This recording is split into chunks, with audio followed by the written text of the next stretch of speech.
2025 সালে 30 এপ্রিল ইসরায়েলের সবচেয়ে ভয়াবহ দাবানলগুলোর মধ্যে একটি ছড়িয়ে পড়ে হাওয়াইয়ের এক বরাবর, যেটি জেরুজালেম ও তেল আবিবের মধ্যে সবচেয়ে গুরুত্বপূর্ণ সড়ক।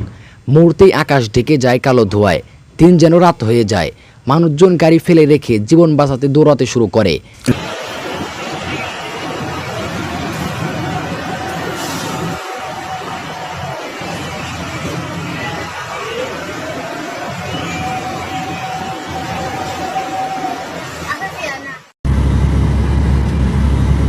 سيارات كمان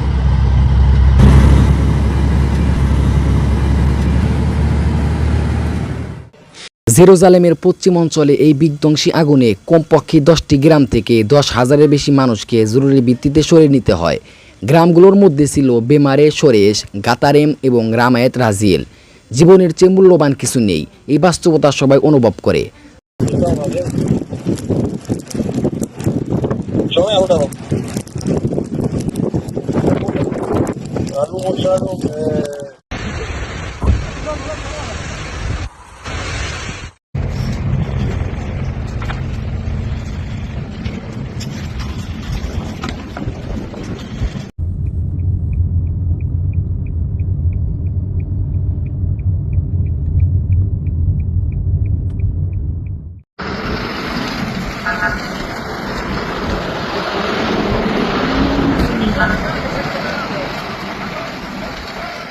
যখন ফায়ার ফাইটাররা আগুন নিভাতে ব্যস্ত আর পরিবারগুলো শুধু গায়ের কাপড় নিয়ে ঘর ছাড়ে, এমনকি আত্মীয় মানসিক হাসপাতালও খালি করে ফেলতে হয়, যেখানে বিশৃঙ্খলার মধ্যে 2 জন রোগী নিখোঁজ হয়েছিলেন। কালো ধোঁয়ায় জেরুজালেমের শহরে আকাশ ঢেকে দেয়।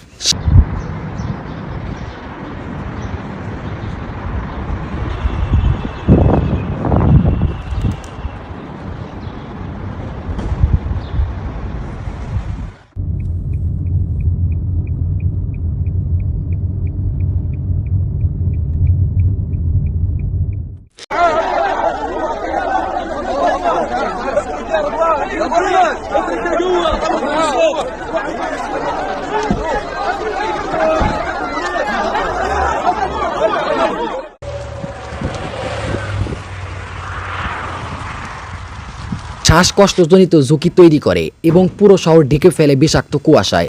এই মুহূর্তে বন্ধ হয়ে যায় গুরুত্বপূর্ণ রোড, এক তেল আবিব ও জেরুজালেমের সংযোগ রক্ষাকারীর প্রধান সড়ক, যার ফলে ট্রাফিক স্তম্ভ হয়ে যায়।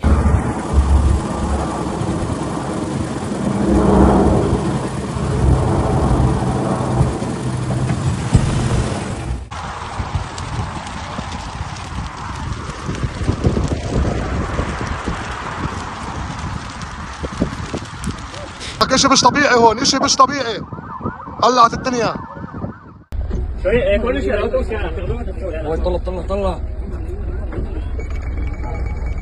الله.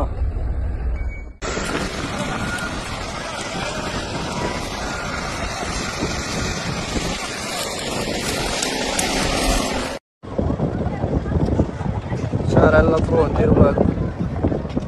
এবং জরুরি উদ্ধার কার্যক্রমও মারাত্মকভাবে বিলম্বিত হয়ে যায়। দিনের শেষে দেখা যায় 17 বর্গ কিলোমিটারের বেশি এলাকা ছাইয়ে পরিণত হয়েছে। বনের গাছপালা, কৃষি জমি এবং প্রাকৃতিক রিজার্ভ সবকিছুই চেনা যায় না, ধ্বংস হয়ে গেছে। 50 কিমি প্রতি ঘন্টার বাতাসে আগুন এমনভাবে ছড়িয়ে পড়ে যেন কিছুই থামতে পারছিল না। কমপক্ষে 20টি বাড়ি সম্পূর্ণ ধ্বংস হয়ে যায়, আর হাজার হাজার বাড়ি ঝুঁকির মধ্যে ছিল।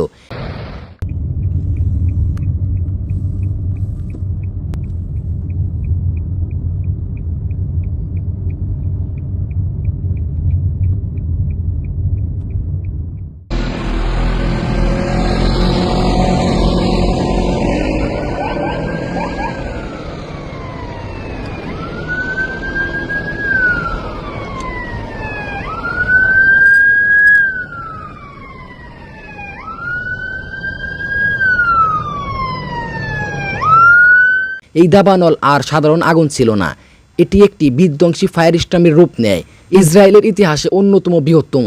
এটি আমাদের মনে করিয়ে দেয় জলবায়ু পরিবর্তনের কারণে কতটা ঝুঁকিপূর্ণ হয়ে উঠতে পারে এই অঞ্চল। ইসরায়েলের জরুরি সেবাগুলো যখন প্রায় ভেঙে পড়ে, তখন দেশ জুড়ে জরুরি অবস্থা জারি করা হয়।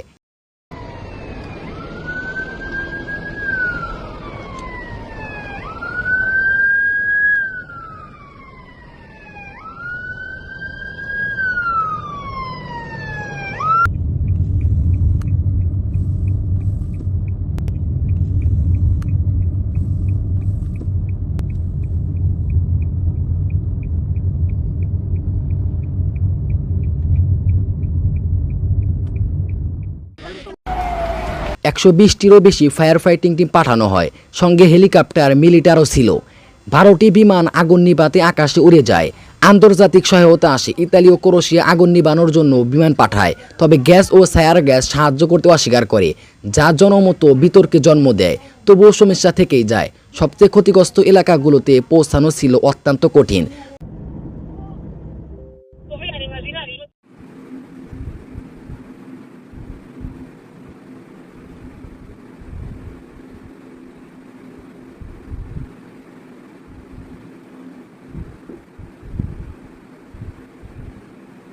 সড়কগুলো বন্ধ, দৃষ্টিসীমা প্রায় শূন্য। ফায়ার ফাইটাররা জীবন বাজি রেখে কাজ করে চালিয়ে যান। চিকিৎসা দল ছুটে যায় বিভিন্ন এলাকায় ধোঁয়ায় আক্রান্ত ও দগ্ধ মানুষদের সাহায্য করতে। কমপক্ষে 20 জন আহত হন।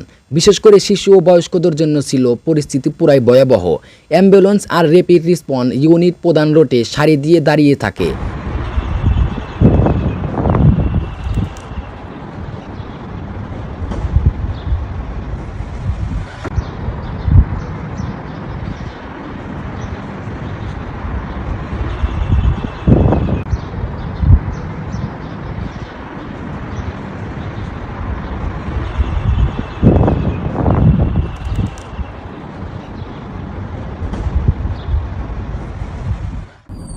অনেকে আশ্রয় আটকা পড়ে, সাহায্যের জন্য অপেক্ষা করে। এই দাবানলের ক্ষয়ক্ষতি ছিল অভাবনীয়। বাড়িঘর, ব্যবসা প্রতিষ্ঠান ধ্বংস হয়ে যায়। জেরুজালেমের পাহাড়ি বনবম ছাই হয়ে যায়। দুর্লভ উদ্ভিদ, পানি সবই ধ্বংস হয়ে যায় মাত্র কয়েক ঘন্টার মধ্যেই। পরিবেশ মন্ত্রণালয় জরুরি দূষিত সতর্কতা জারি করে, বিশেষ করে যারা শ্বাসকষ্টে ভোগে তাদের ঘরে থাকার আহ্বান জানায়।